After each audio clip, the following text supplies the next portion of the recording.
டேய் சொல்கிறா. ஏன்டா கிளாஸ் வரல? இல்லைடா, ஃபீவராக இருந்த மாதிரி இருந்துச்சு தான். ஏன் என்னாச்சு? தெரிலடா, வைரல் ஃபீவர்னு நினைக்கிறேன். வீட்டில் தனியாக இருக்கியா என்ன? ஹே ஆமாண்டா, அப்பா கிளினிக் போயிட்டாரு, அம்மா வேலைக்கு போயிட்டாங்க, நம்மடா தனியாக இருக்கேன். எப்போதும் போல தான். போர் அடிக்கலையா? ஹே, எனக்கு என்னடா போர் அடிக்க போகுது. நான் புதுசாக ரிசர்ச் பண்ணியிருக்கேன்னு சொன்னேன்ல, ராம் கூட சொல்லியிருப்பானே டெவில் டீமன்ஸ்லாம் பற்றி. நேத்தி கூட ராம் கூட சார்லி சார்லி ட்ரை பண்ணோம். அதுக்கு ஏன் தான் அவளா இப்போன்னு தெரில, ஒன்றுமே நடக்கலை. இப்போ புதுசாக நாங்கள் வந்து ஜின்னுன்னு ஒன்றத்தை பற்றி பார்த்துட்டு இருக்கோம். தெரியும்ல? ஜின்னுனா என்ன? டேய், ஜின்னு தெரியாதா?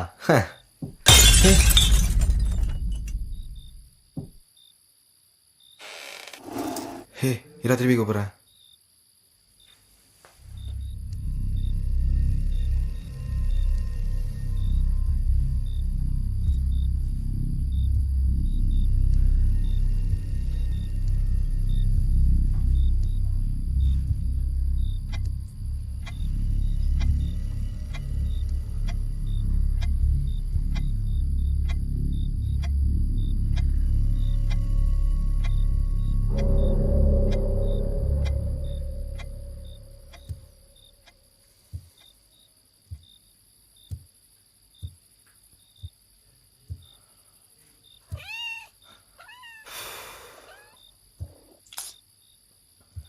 இதானா?